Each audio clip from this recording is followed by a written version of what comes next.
الكريم وعلى آله وصحبه أجمعين.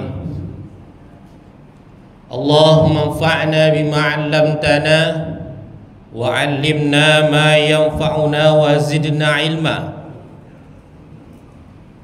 رب اشرح لي صدري ويسر لي أمري واحلل عقدة من لساني يفقهوا قولي. أما بعد. Yang saya hormati pengurus Masjid Raya Al-Furqan, Bapak Imam Muadzin, juga yang saya hormati bapak-bapak, ibu-ibu, cik-cik dan puan-puan, para alim ulama, cerdik pandai, yang besar tak dihimbau gelar, yang kecil tak dapat disebut nama. Mudah-mudahan kita yang hadir pada subuh hari ini senantiasa diberikan nikmat istiqomah menjalankan kebaikan-kebaikan di bulan Ramadan ini, dan tentunya diberikan pula kesehatan, karena Ramadan ini adalah amaliyah fisik, butuh kesehatan agar sempurna dalam menjalankan kebaikan-kebaikan tersebut. Amin ya rabbal alamin. Untuk mengawali kajian ini supaya ada ciri khasnya. Jadi kalau saya ngisi sini paling-paling sekali setahun, 2 kali setahun, ada yang Bapak Ibu kenang. Apa itu? Sama-sama kita awali dengan sholawat tibbil qulub atau sholawat syifa. Karena sekali itu setahun, 2 kali setahun tentu tak ada yang, ada juga yang tak hafal. Solusi gimana Pak Ustadz? Gerak-gerakkan aja mulut tuh, daripada malu. Kita ulangi 3 kali. Allahumma salli ala sayyidina Muhammadin tibbil qulubi wa dawaiha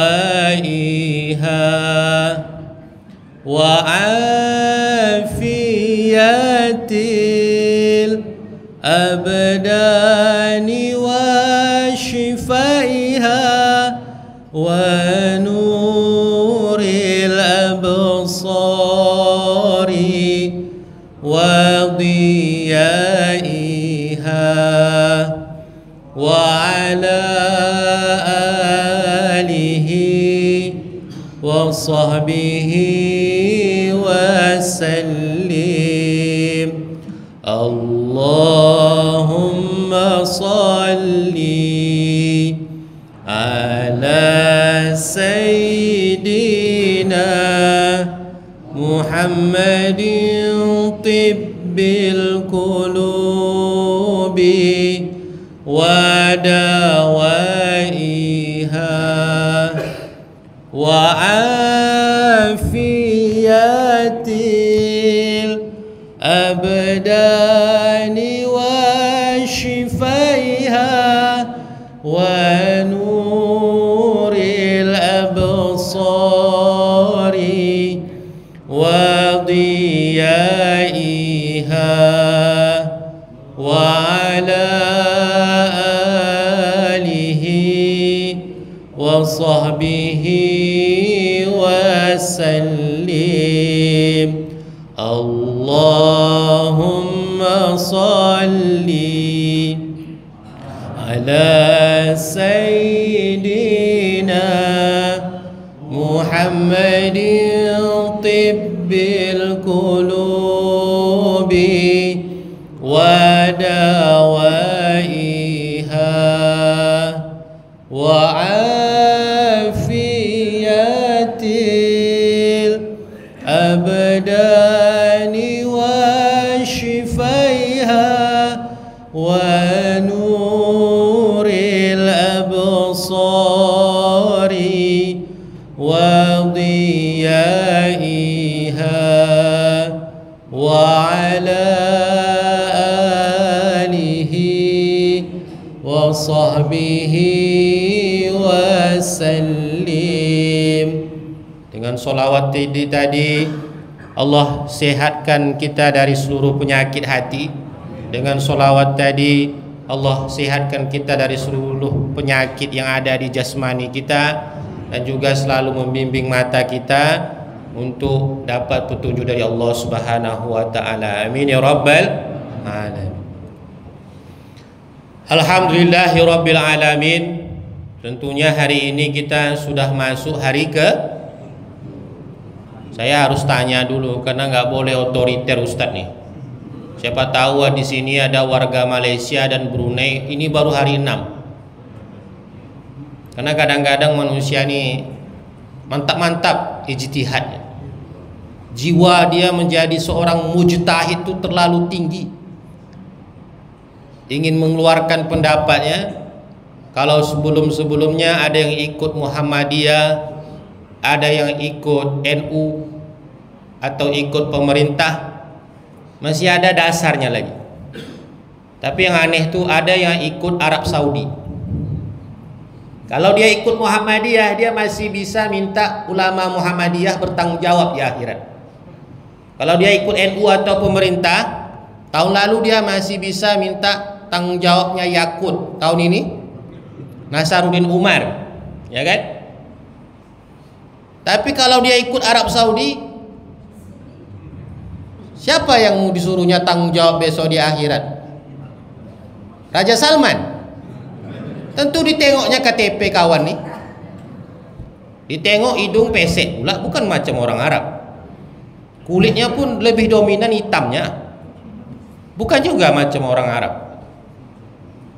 Kadang-kadang, nah tahun ini kita berbeda dengan Malaysia dan Brunei. Yang ditengok yang ikut-ikut orang Malaysia Brunei ini miskin pula, menjadi beban negara pula buat Malaysia dan Brunei. Jadi gimana solusinya? Ikut aja lah pendapat ulama yang disepakati. Supaya apa?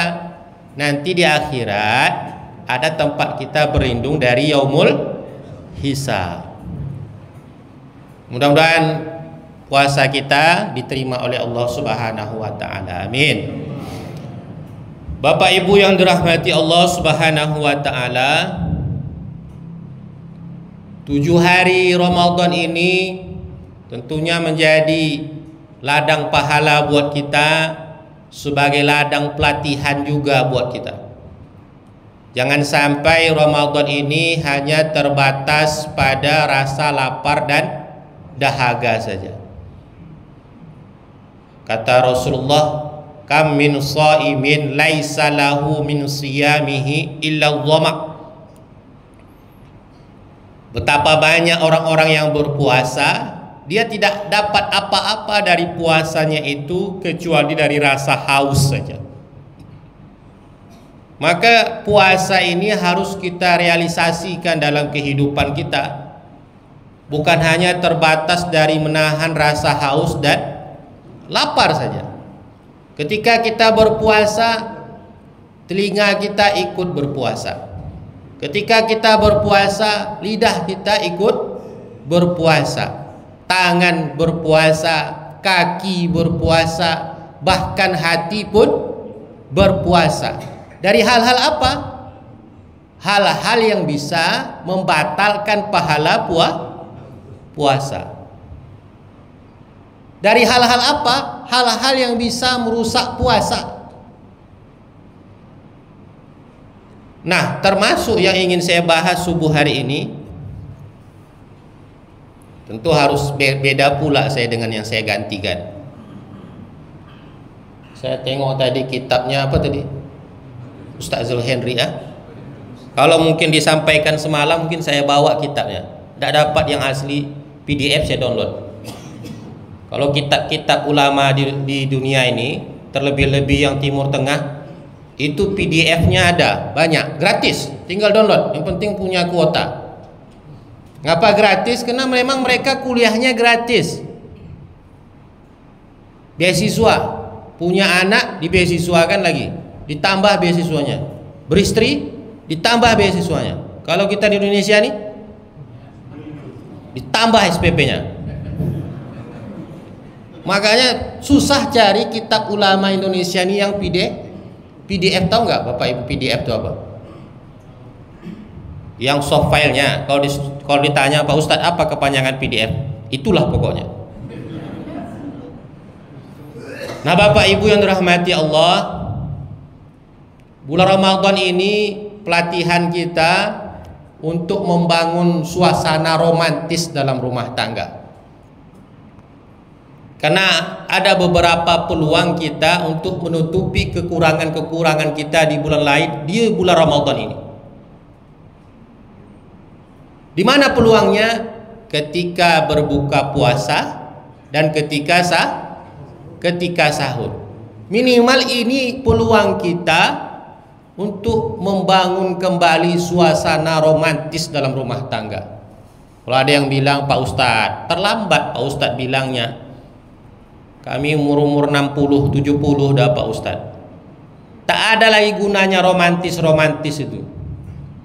Jangan salah Bapak Ibu sekalian, karena kebanyakan anak menjalani rumah tangga itu dia akan melihat contoh dari orang tuanya. Dan jangan biarkan anak menjalani rumah tangga dia penuh dengan suasana trauma, penuh dengan rasa trauma karena melihat rumah tangga orang tuanya dulu.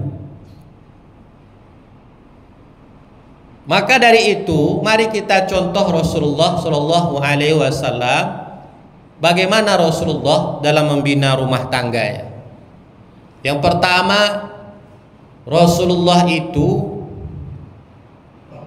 ketika kepada istri-istrinya, kepada banyak atau sedikit. Jadi kalau mencontoh Rasulullah gimana ini? Sedih Bapak, sedih saya lagi. Saya bertugas tiap hari di kantor KUA. Saya tugas kantor KUA Kecamatan Sail sekarang. Orang jarang-jarang kantor KUA nikah berkali-kali. Saya tiap hari kantor KUA nikah sekali. Sedih Bapak, sedih saya lagi. Rasulullah itu kepada istri-istrinya selalu bersikap atau berbicara lemah lembut. Sesuai dengan hadis yang diriwayatkan oleh Imam An-Nasa'i, dakhala al-habasyah al-masjidi yal'abuna faqala li ya Humaira atuhyina an tanzuri. Suatu hari, hadis ini diriwayatkan oleh Aisyah radhiyallahu anha, istri Rasulullah, Ummul Mukminin. Aisyah berkata, suatu hari dia melihat anak-anak orang-orang Habasyah. Orang-orang Habasyah ini identik dengan kulit hitam. Jadi anak-anak kecil orang-orang Habasyah ini bermain-main di sekitar Masjidin Nabawi. Nah Aisyah, dia melihat dari jendela, dan umur anak-anak yang bermain ini sama sepantaran umurnya Aisyah. Aisyah melihat dari jendela, lalu terkagum-kagum. Ya seperti anak-anak kan, kalau dia lihat kawan seumuran dia main-main, ada rasa ingin ikut bergabung. Nah Aisyah seperti itu yang dia rasakan. Dia melihat anak-anak bermain dari jendela, tetapi tentu jendelanya ditutup dengan hijab, hanya orang dalam yang bisa melihat keluar. Lalu Aisyah melihat-lihat orang anak-anak yang bermain-main, dilihat oleh Rasulullah. Apa kata Rasulullah? Ya Humaira, wahai yang putih kemerah-merah, wahai yang pipinya putih kemerah-merahan, apakah engkau tak mau melihat aku? Apa poin yang bisa kita ambil di sini? Ketika Rasulullah menyadari kesedihan Aisyah karena tak bisa bermain-main, karena Aisyah sudah dinikahi oleh Rasulullah menjadi seorang ibu rumah tangga, lalu Rasulullah ingin mengobati hatinya. Apa panggilan Rasulullah? Ya Humaira, wahai yang pipinya putih kemerahan. Melihat rayuan Rasulullah, panggilan Rasulullah itu tentu Aisyah pun bergembira. Apa sebab? Karena melihat wajah Rasulullah itu akan mampu membuat hati menjadi senang. Itu bedanya Rasulullah dengan kita, Pak. Ketika lihat Rasulullah itu hati yang gundah gulana langsung menjadi senang. Ada nggak kita punya kawan kayak gitu? Nggak ada, Pak Ustaz. Justru ketika awak nampak wajahnya makin ingat aja aku masalah-masalahku semua. Nggak ada, Pak Ustaz. Ketika lihat wajah dia justru makin ingat utang-utangku semua. Oh, wajar. Rupanya kawan yang kita lihat itu tempat kita berhutang. Makanya ingat hutang-hutang. Nah, bagaimana panggilan Rasulullah kepada Aisyah radhiyallahu anha? Ya Humaira, wahai yang pipinya putih kemerah-merahan. Nah, Bapak Ibu yang dirahmati Allah, bagaimana nih khusus ibu-ibu lah. Karena ibu-ibu ini biasanya paling berani. Ada nggak ibu-ibu di sini yang dipanggil suaminya ya Humaira? Hah? Kalau ditengok pun dari sini kan saya nampak di sini. Gak wajar juga dipanggil ya Humaira. Fitnah tuh jatuhnya, Bu. Itu jahat bapak tuh, bukan baik. Tapi jangan juga jujur kali, wahai yang kehitam-hitaman. Nggak bagus juga. Karena perempuan ini adalah makhluk visual dia. Yang sangat peka itu adalah telinganya. Bahkan menurut ahli psikologi, perempuan yang sehat itu dia berbicara minimal 10.000 kata per hari. Jadi kalau ibu di rumah Pak asik cerewet aja kerjanya, sikit-sikit marah, itu lagi kejar target itu. Biarkan aja.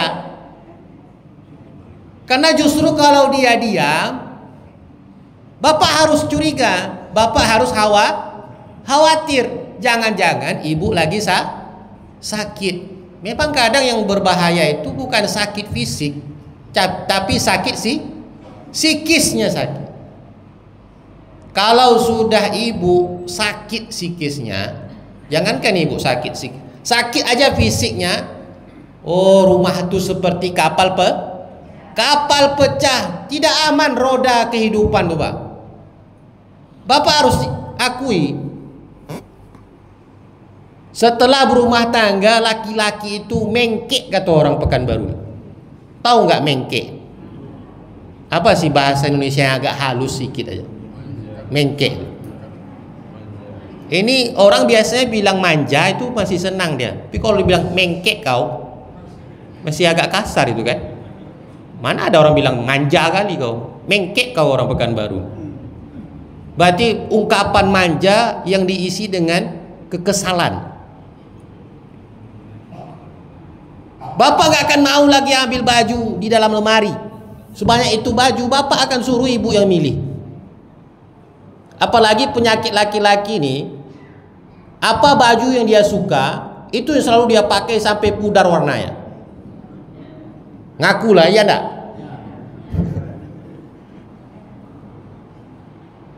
Udah digantung sama bapak nanti di balik pintu, enggak boleh ibu cuci itu. Padahal ibu tuh udah mencium bau bapak. Ini bahaya laki aku nanti nih. Kalau keluar rumah bau macam ini gawat. Dia cuci. Apa yang terjadi? Bapak marah. Dulu biasanya tidur di emperan, tidur di kaki lima biasa. Tapi setelah berumah tangga, bisa nggak bapak tidur kalau ibu nggak ada? Jujurlah sekarang. Apalagi yang ibunya ada di sini. Tempat tidur yang sempit sebenarnya, paling-paling 2x3, terasa lebar. Apalagi yang biasa tidurnya harus dipijit dulu. Cuma masalahnya nggak mau gantian. Bu, betul nggak yang saya bilang nih? Yang jawab laki-laki pula.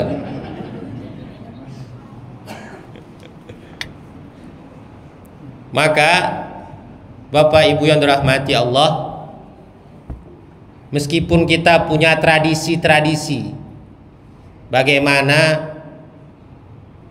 dialek berbicara kita sesuai dengan tradisi kita, tapi coba hal-hal yang sangat frontal seperti ini kita harus berusaha untuk berubah. Kenapa? Karena dalam rumah tangga seorang suami istri itu akan menjadi contoh untuk anak-anaknya. Rasulullah itu ketika menikah dengan Aisyah itu umurnya 50 tahun loh itu. Tapi beliau enggak malu dan tidak gengsi memanggil panggilan sayang kepada istrinya Aisyah. Enggak gengsi dia. Lalu mengapa dengan bapak? Gengsi. Bahkan ada yang panggil kau-kau lagi. Kalau masih manggil adek, abang, tapi kalau marah kau. Coba kita jadikan panggilan kasih sayang itu menjadi standar, hubungan itu masih baik-baik saja. Nah, yang kedua, Rasulullah itu tak pernah menghina istrinya. Jadi Rasulullah itu Bapak Ibu sekalian, sesuai dengan hadis yang diriwayatkan oleh Abu Daud dan Imam An-Nasai, Rasulullah itu punya tradisi bersama Aisyah, selalu mengajak Aisyah jalan-jalan sore. Nah, ketika Rasulullah dengan Aisyah radhiyallahu anha berjalan-jalan sore, itu selalu diiringi oleh para sahabat. Karena sahabat ini sangat haus dengan ilmu, ingin melihat apa saja kira-kira ucapan-ucapan yang harus mereka dengar dari Rasulullah. Nah, ketika sudah agak jauh berjalan, maka Rasulullah ini akan menyuruh para sahabat ini untuk berjalan duluan. Tinggallah Rasulullah bersama Aisyah. Nah, ketika mereka tinggal berdua, Rasulullah pun mulai menantang Aisyah. Aisyah, ayo kita lomba lari. Nah, apa yang terjadi? Ketika lomba lari, Rasulullah yang menang. Nah, setelah selang beberapa hari, mereka pergi lagi jalan-jalan sore. Sama juga Rasulullah ajak Aisyah untuk lomba lari. Nah, apa yang terjadi? Aisyah yang menang. Terbalik tuh. Yang pertama tadi Aisyah yang menang, yang kedua Rasulullah yang menang.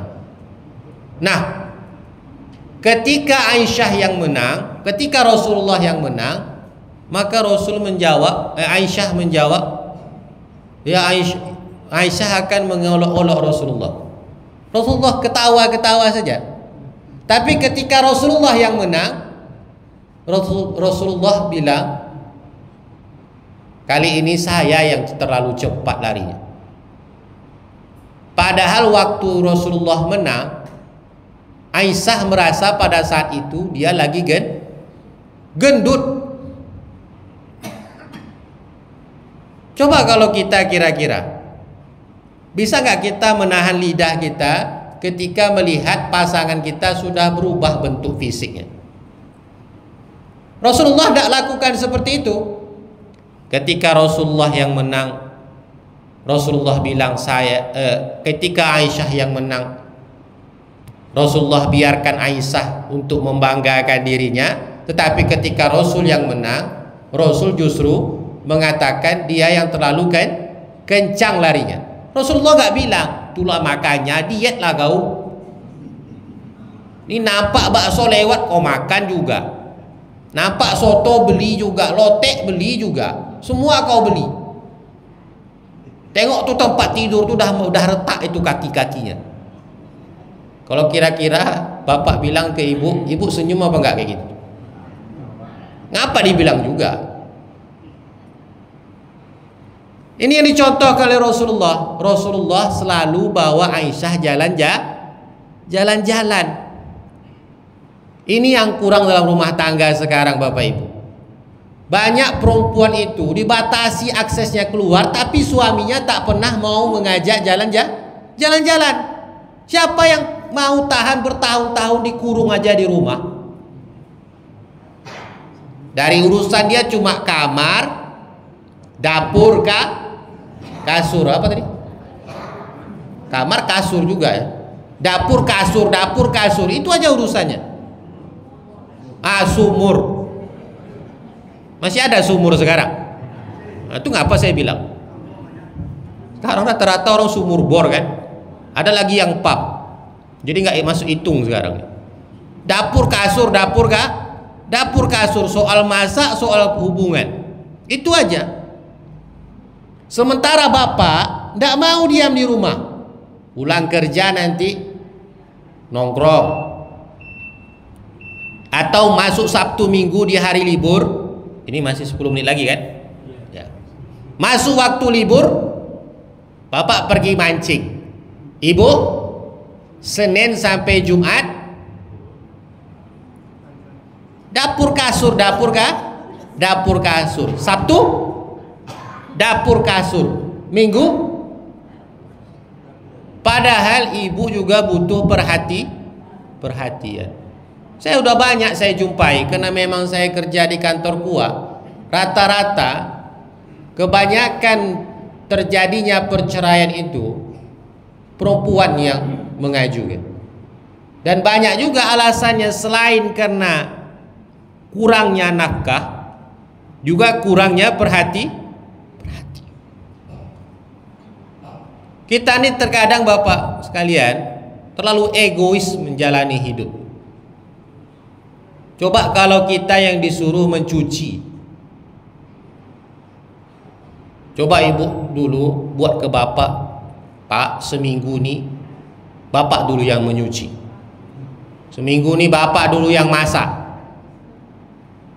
Jangankan seminggu, 5 menit aja telat dihidangkan sudah marah. Bayangkan kalau bapak pergi ke laundry, berapa sekilo pakaian bapak cuci itu? Sekilo berapa sekarang? 6.000, 5.000. Itu pun lebih banyak kusutnya lagi. Bau parfumnya sebanyak apa orang yang nyuci di laundry itu sama semua baunya. Jadi kalau ada yang bajunya sama baunya, berarti tempat nyucinya sama.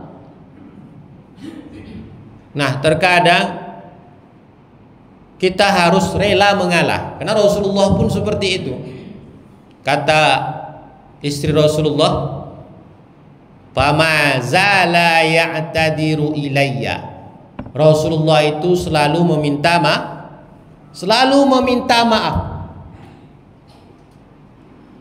Mengapa Rasulullah selalu meminta maaf?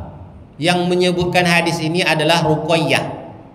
Ruqayyah ini, Bapak Ibu sekalian, adalah seorang anak kepala suku Yahudi Bani Nadir, di mana Bani Nadir ini selalu memerangi Rasulullah. Dan ketika terjadi peperangan, ayahnya Ruqayyah ini meninggal. Bukan hanya ayahnya, tapi suaminya Ruqayyah juga tewas dalam peperangan.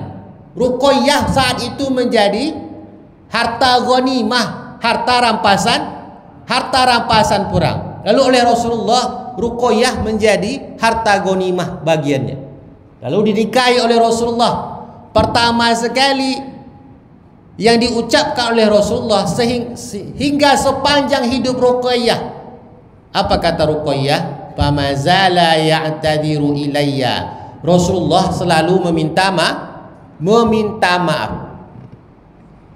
Wajar enggak ayah dan suaminya Ruqayyah itu tewas dalam peperangan? Wajar, karena dalam peperangan itu kalau tidak membunuh dibunuh.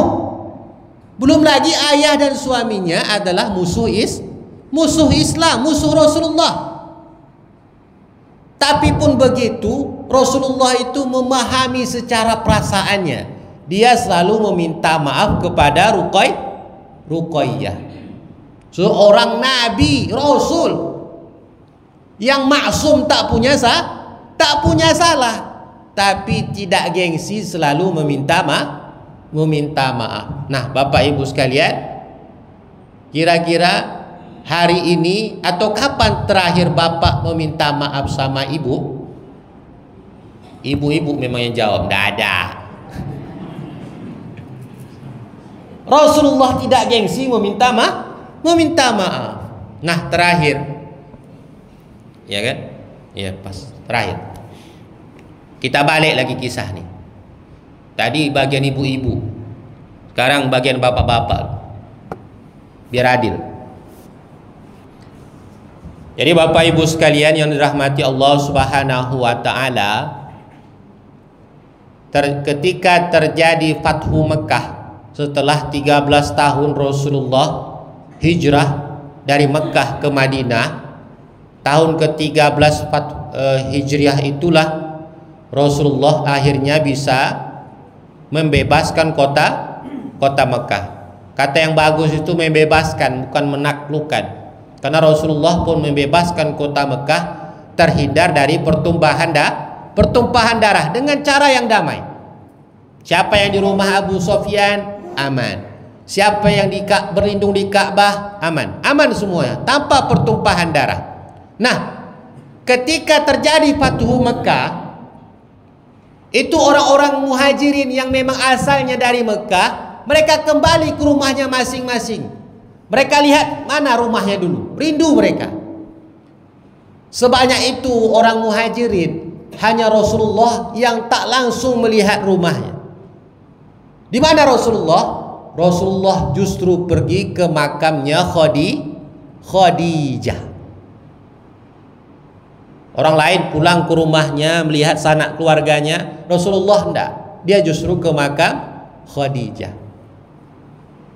Rasulullah menurut riwayat ada sekitar 3 malam menginap di samping kuburannya Khadijah. Rasulullah pergi ke pusarannya Khadijah, lalu beliau berkata, "Ya Khadijah, shadiqti." Ya Khadijah, engkau benar Khadijah. Apa yang dibenarkan oleh Rasulullah? Karena dulu ketika Rasulullah awal-awal mendakwahkan Islam, Khadijah yang selalu menyemangati Rasulullah. Ya Rasulullah, semangatlah. Insya Allah nanti agamamu ini, agama Islam ini akan tersebar ke seluruh dunia. Maka itu yang dikenangkan oleh Rasulullah. Makanya Rasul katakan, "Ya Khadijah, shadiqti." Kok bisa Rasulullah pergi ke makam istrinya yang ketika meninggal waktu nenek-nenek? Rasulullah menikah dengan Khadijah umurnya berapa? 25. Khadijah umurnya 40 tahun. Maka Khadijah itu wafat sekitar 60 tahun lebih. Ya seperti ibu-ibu yang di saf pertama nih lah umur-umur. Padahal ketika Rasulullah menjenguk kuburan Khadijah, Rasulullah itu punya istri yang masih berumur 26 tahun. Siapa dia? Aisyah. Kisaran Rasulullah wafat umur Aisyah itu 26 tahun. Bu, mungkin gak kalau misalnya nih na'udzubillah, kita gak tahu takdir dari Allah, ketika ibu meninggal, bapak pergi ke makam ibu. Ketika itu bapak punya istri umur 26 tahun. Itu masih molek-moleknya tuh. Mungkin enggak?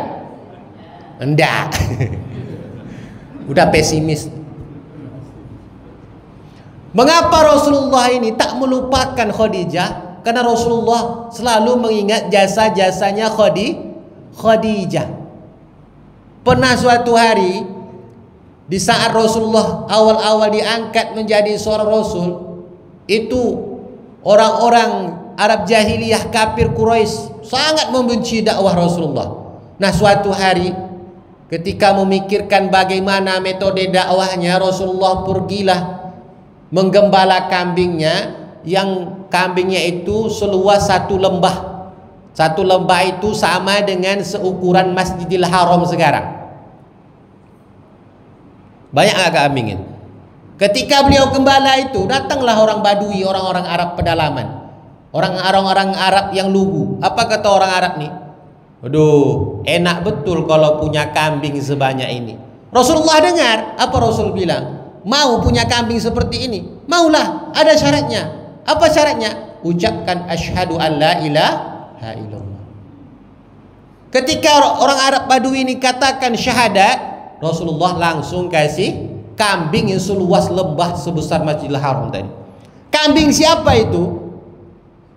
Kambingnya Khadijah.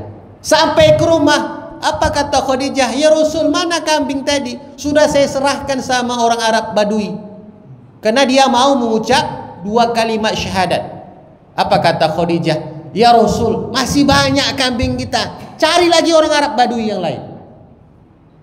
Bu, tanggal 1 bapak terima gajian, sampai rumah ibu tanya, mana gajiannya? Bapak bilang udah habis dikasih sama emaknya. Kira-kira, jangan kan orang lain lagi, orang Badui tak usah lagi. Dia kasih sama mamanya semua. Ibu sabar nggak? Nggak yakin aku. Langsung bapak-bapak bilang enggak. Itu apa yang disebut istilahnya? Wafa. Wafa itu apa? Pengabdian. Jalani rumah tangga ini penuh dengan pengabdian. Suami mengabdi kepada istri, istri mengabdi kepada suami. Hubungan suami istri tak boleh hubungan transaksional. Aku taat sama kau kalau kau nafkahi aku dan menuruti segala keinginan. Sementara manusia ada batasnya. Demikian kajian kita hari ini.